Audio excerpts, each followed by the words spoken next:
എല്ലാവർക്കും ഈസി ഇഗ്നോയിലേക്ക് സ്വാഗതം. അപ്പോൾ നമ്മൾ ഇന്ന് പഠിക്കാൻ പോകുന്നത് history of India up to 1260 to 1550 വരെയുള്ളതാണ് നമ്മൾ ഈ ഒരു പോർഷനിൽ നോക്കാൻ വേണ്ടി പോകുന്നത്. ഇതിൽ ഈ ഒരു കാലഘട്ടത്തിൽ നമ്മൾ കൂടുതലായിട്ട് ഫോക്കസ് ചെയ്യുന്നത് നമുക്കറിയാം ഡൽഹി സുൽത്താനേറ്റിന്റെ ഒരു കാലഘട്ടമാണെന്ന് അറിയാം. അപ്പൊ ആ ഒരു കാലഘട്ടത്തിൽ ഏതൊക്കെയാണ് നമുക്ക് പഠിക്കേണ്ട സോഴ്സസ്, പഠിക്കാതെ ഇൻഫോർമേഷൻസ് കിട്ടുള്ള സോഴ്സസ് ഏതൊക്കെയാണ്, ഏതൊക്കെ കിങ്ഡംസിൽ ഏതൊക്കെ രാജാക്കന്മാര് റിഫോർമേഷൻ ഏതൊക്കെ നടത്തിയിട്ടുണ്ട് എന്നൊക്കെ ഉള്ളതാണ് നമ്മൾ ഈ ഒരു പോർഷനിൽ നോക്കാനായിട്ട് പോകുന്നത്. ഇതിൽ മേജറായിട്ട് വരുന്നത് 4 തീംസിലും ആ 4 തീംസിന്റെ ഉള്ളിൽ ഏകദേശം ഒരു 19ഓളം യൂണിറ്റ്സുകളും ഇൻക്ലൂഡഡ് ആയിട്ടുണ്ട്. അപ്പൊ നമുക്ക് ആദ്യം നോക്കാം ആദ്യത്തെ തീമിൽ എന്താണ് പറയുന്നത്. യൂണിറ്റ് ഫസ്റ്റിന്റെ പേര് ഞാൻ നേരത്തെ പറഞ്ഞായിരുന്നു, സർവേ ഓഫ് സോഴ്സസ് എന്നാണ്. ഈ സർവേ ഓഫ് സോഴ്സസിൽ ആ പേരിൽ പറയുന്ന പോലെ തന്നെ നമുക്ക് ചരിത്രത്തിൽ നമുക്ക് ഇൻഫോർമേഷൻസ് കിട്ടുന്നത് പലതരത്തിലുള്ള സോഴ്സസ് വഴിയാണ്. അതായത് കഴിഞ്ഞു പോയ കാലഘട്ടത്തെ കുറിച്ച് നമുക്ക് അറിവുകൾ ലഭിക്കുന്നത് സോഴ്സസ് വഴിയാണ് കിട്ടുന്നത്. ആ സോഴ്സസ് ഏതൊക്കെയാണ് നമ്മൾ ഹൈസ്കൂൾ മുതൽ ചരിത്രത്തിൽ അല്ലെങ്കിൽ സോഷ്യൽ സയൻസിലൊക്കെ നമ്മൾ പഠിച്ചിട്ടുള്ളതാണ്. ഏതൊക്കെയാണ് പ്രധാനപ്പെട്ട sources?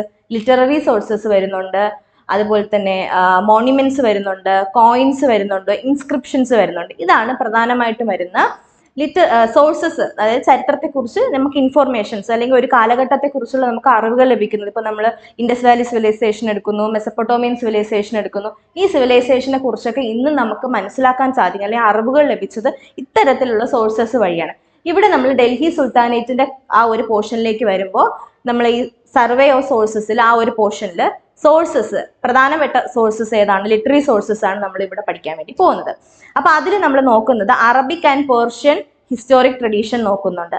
Arabic Persian വർക്ക്സിൽ historic tradition അല്ലെങ്കിൽ ഈ പറയുന്ന ഡൽഹി സുൽത്താനേറ്റിനെ കുറിച്ചുള്ള ഇൻഫോർമേഷൻസ് നമുക്ക് എങ്ങനെയാണ് അറബിക് പേർഷ്യനിൽ നിന്ന് കിട്ടിയത്, എന്തൊക്കെയാണ് അതിൽ ഇവരെ കുറിച്ച് പറഞ്ഞിട്ടുള്ളത് നമ്മൾ നോക്കുന്നുണ്ട്. അടുത്ത് വരുന്നത് പൊളിറ്റിക്കൽ ക്രോണോളജീസ് ആണ്. ഡൽഹി സുൽത്താനേറ്റിന്റെ രാഷ്ട്രീയപരമായിട്ടുള്ള രചനകളുണ്ട്.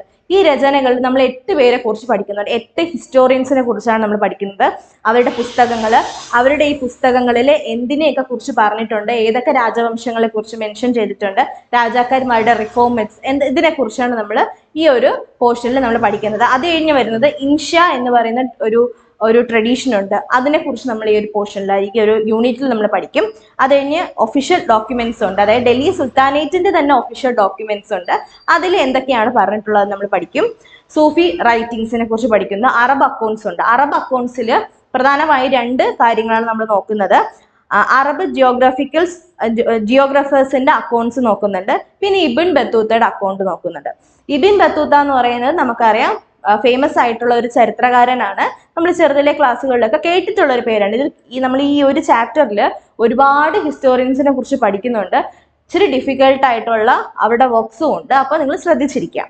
അപ്പൊ ഇബിൻ ബത്തൂത്തന്റെ വർക്ക്സിനെ കുറിച്ച് പഠിക്കുന്നുണ്ട്. പിന്നെ റീജിയണൽ ലാംഗ്വേജസിന്റെ ഡെവലപ്മെന്റ്സ്, ഇപ്പൊ സദേൺ ആയിരുന്നാലും നോർത്തേൺ ആയിരുന്നാലും പ്രധാനപ്പെട്ട ഏതൊക്കെ ലാംഗ്വേജസ് ഈ പറയുന്ന ഡൽഹി സുൽത്താനേറ്റിന്റെ കാലഘട്ടത്തിൽ വന്നിട്ടുണ്ട് എന്നും കൂടി നമ്മൾ പഠിക്കുന്നുണ്ട്. ഇതാണ് തീം ഫസ്റ്റിൽ നമ്മൾ നോക്കുന്നത്. പിന്നെ തീം സെക്കൻഡിലേക്ക് വരുമ്പോൾ പൊളിറ്റിക്കൽ റിഫോർമേഷൻ ആണ് ആ ഒരു ടൈറ്റിൽ വരുന്നത്. അതിൽ നമുക്ക് ഏകദേശം ഒരു യൂണിറ്റ് 2 മുതൽ 8 വരെ യൂണിറ്റ് ആണ് അതിൽ അടങ്ങിയിട്ടുള്ളത്. അതിൽ ഡൽഹി സുൽത്താനേറ്റിന്റെ എക്സ്പാൻഷൻ എങ്ങനെയായിരുന്നു, അവരെങ്ങനെയൊക്കെയാണ് കോൺക്വർ ചെയ്തിട്ട് എക്സ്പാൻഡ് ചെയ്തത് അവരുടെ രാജ്യം എന്നതിനെ കുറിച്ച് നമ്മൾ നോക്കുന്നുണ്ട്. എവല്യൂഷൻ ഓഫ് ഇൻസ്റ്റിറ്റ്യൂഷൻസ്, അതിൽ സുൽത്താൻമാരുടെ, നൊബിലിറ്റിയുടെ, ഉലാമയുടെ ഒക്കെ കാര്യങ്ങൾ പഠിക്കുന്നുണ്ട്. അഡ്മിനിസ്ട്രേറ്റീവ് സ്ട്രക്ചർ എങ്ങനെയാണ് ഡൽഹി സുൽത്താനേറ്റ്, അത് ഒരു എംപയർ അല്ലെങ്കിൽ ഒരു ഡൈനാസ്ട്രിയില് ഏറ്റവും പ്രധാനപ്പെട്ട ഒരു കാര്യം എന്ന് പറയുന്നത് അവരുടെ അഡ്മിനിസ്ട്രേറ്റീവ് സ്ട്രക്ചർ എങ്ങനെയാണ്, അതനുസരിച്ചായിരിക്കും ആ രാജ്യത്തിന്റെ ഡെവലപ്മെന്റും ആ രാജ്യത്തിന്റെ വികസനം എന്ന് പറയുന്നത്. അപ്പോൾ എങ്ങനെയായിരുന്നു ഡൽഹി സുൽത്താനേറ്റിന്റെ അഡ്മിനിസ്ട്രേറ്റീവ് സ്ട്രക്ചർ. ഡെക്കാൻ കിങ്ഡംസിനെ കുറിച്ച് പഠിക്കുന്നുണ്ട്. വിജയനഗര എംപയർ, നമുക്കറിയാം വിജയനഗര എംപയർ നമ്മൾ ഹൈസ്കൂൾ കാലഘട്ടത്തിൽ സോഷ്യൽ സയൻസിലൊക്കെ പഠിച്ചിട്ടുള്ള, അല്ലെങ്കിൽ നമ്മൾ +1 +2 ഹ്യൂമാനിറ്റീസ് ഒക്കെ കഴിഞ്ഞവർ ആയിരിക്കുമല്ലോ വരുന്നത്. അപ്പോൾ അവർക്കൊക്കെ നമുക്ക് കേട്ടിട്ടുള്ള കുറച്ച് ഫെമിലിയർ ആയിട്ടുള്ള കാര്യങ്ങൾ നമ്മൾ ഈ യൂണിറ്റ് അല്ലെങ്കിൽ ഈ തീം 2 നമ്മൾ പഠിക്കുന്നുണ്ട്. അതിലൊന്നാണ് Vijayanagara empire. Evolution of institutions, emergence of new kingdoms, 15ാം നൂറ്റാണ്ടിൽ എമർജ് ചെയ്ത് വന്നിട്ടുള്ള പുതിയ കിങ്ഡംസിനെ കുറിച്ച് നമ്മൾ നോക്കുന്നുണ്ട്. അപ്പൊ ഇതാണ് തീം 2 വരുന്നത്. തീം 3 വരുന്നത് യൂണിറ്റ് 9 മുതൽ യൂണിറ്റ് 13 വരെയാണ് ഈ ഒരു പോർഷനിൽ വരുന്നത്. അതിൽ യൂണിറ്റ് 9 ലാൻഡ് അഡ്മിനിസ്ട്രേഷൻ എങ്ങനെയായിരുന്നു, ഇതെല്ലാം ഡൽഹി സുൽത്താനേറ്റുമായിട്ട് ബന്ധപ്പെട്ടതാണ്. വേറെ ഒരു പുറമേ നിന്നുള്ള ഒരു രാജ്യമായിട്ട് നമ്മൾ അങ്ങനെ പഠിക്കുന്നില്ല. ഡൽഹി സുൽത്താനേറ്റിന്റെ അകത്ത് വരുന്ന അവരുമായിട്ട് റിലേഷൻഷിപ്പ് ഉള്ള റീജിയനുമായിട്ടുള്ള അങ്ങനെയാണ് നമ്മൾ പഠിക്കുന്നത്. അപ്പോൾ ലാൻഡ് അഡ്മിനിസ്ട്രേഷൻ എങ്ങനെയാണെന്ന്, agrarian classes, technology and society എങ്ങനെയായിരുന്നു ഡൽഹി സുൽത്താനേറ്റിന്റെ കാലഘട്ടത്തിൽ. അത് കഴിഞ്ഞ് നെക്സ്റ്റ് വരുന്നത് urban economy and inland and oceanic ട്രേഡിനെ കുറിച്ച് നമ്മൾ പഠിക്കുന്നുണ്ട്. ഇതാണ് പ്രധാനമായിട്ട് വരുന്ന തീം 3 വരുന്നത്. ഇനി തീം 4 വരുമ്പോൾ religious ideas and visual culture എന്നാണ് ആ ഒരു ഹെഡിങ് വരുന്നത്. അതിൽ യൂണിറ്റ് 14 മുതൽ 18 വരെയാണ് ഉള്ളത്. യൂണിറ്റ് 14 നമ്മൾ പഠിക്കുന്നത് ഭക്തി ട്രഡീഷൻ, അതായത് ഈ പറയുന്ന ഡൽഹി സുൽത്താനേറ്റ് ഉണ്ടായിരുന്ന ഭക്തി ട്രഡീഷൻ എങ്ങനെയായിരുന്നു, Sufi tradition, Vedic and ceramic tradition എങ്ങനെയായിരുന്നു, ടെമ്പിൾസ്, മോസ്ക്, ദർഹാസ് അതെങ്ങനെയാണ് ഫോം ചെയ്തത്, അതിന്റെ കോണ്ടെക്സ്റ്റ് എന്താണ് എന്നുള്ളതൊക്കെ നമ്മൾ വിശദമായിട്ട് പഠിക്കുന്നുണ്ട്. നെക്സ്റ്റ് യൂണിറ്റ്, ലാസ്റ്റ് യൂണിറ്റ് വരുന്നത് യൂണിറ്റ് 18 ആണ്. അതിൽ നമ്മൾ പഠിക്കുന്നത് palaces, fort, museums, public works എങ്ങനെയായിരുന്നു, അതിന്റെ ഫോർമേഷൻ എങ്ങനെയാണ്, കോണ്ടെക്സ്റ്റ് എങ്ങനെയായിരുന്നു, മീനിങ് എങ്ങനെയായിരുന്നു എന്നൊക്കെയാണ് നമ്മൾ ഈ ഒരു ഒരൊറ്റ നമ്മൾ തീമിൽ പഠിക്കുന്നത്, തീം 4 പഠിക്കുന്നത്. അപ്പൊ നിങ്ങൾക്ക് മനസ്സിലായെന്ന് ഞാൻ വിചാരിക്കുന്നു. അപ്പൊ പ്രധാനമായിട്ടും ഈ ഒരു ഹിസ്റ്ററി ഓഫ് ഇന്ത്യ എന്ന് പറയുന്ന ഒരു പോർഷനിൽ, ഡൽഹി സുൽത്താനേറ്റുമായിട്ട് ബന്ധപ്പെട്ടിട്ടുള്ള ഈ ഒരു പോർഷനിൽ പ്രധാനമായിട്ട് 4 തീംസ് നമ്മൾ ഏതൊക്കെയാണെന്ന് നോക്കി. അതിൽ ഏകദേശം 19ഓളം യൂണിറ്റുകൾ വരുന്നുണ്ട്. അപ്പോൾ ഈ യൂണിറ്റ്സിൽ പ്രധാനമായിട്ട് നമ്മൾ നോക്കുന്ന എന്തിനെ കുറിച്ചാണ്, ഡൽഹി സുൽത്താനേറ്റിനെ കുറിച്ചാണ് അല്ലെ. ഡൽഹി സുൽത്താനേറ്റ്സിന്റെ രാജാക്കന്മാരുടെ അല്ലെങ്കിൽ അവരുടെ കിങ്സിന്റെ ഈവൻസ്, പൊളിറ്റിക്സ് എന്തൊക്കെയാണ്, അതൊക്കെയാണ് നമ്മൾ ഈ ഒരു പോർഷനിൽ പഠിക്കാനായിട്ട് പോകുന്നത്.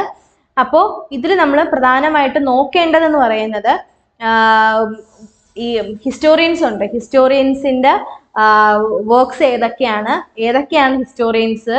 പിന്നെ നമ്മൾ 5 ഡൈനാസ്ട്രീസ് ഉണ്ടല്ലോ, ഈ 5 ഡൈനാസ്ട്രി നമ്മൾ ഇങ്ങനെ എടുത്തൊന്നും പഠിക്കില്ല, മിക്സഡ് ആക്കിയാണ് കൊടുത്തിരിക്കുന്നത്.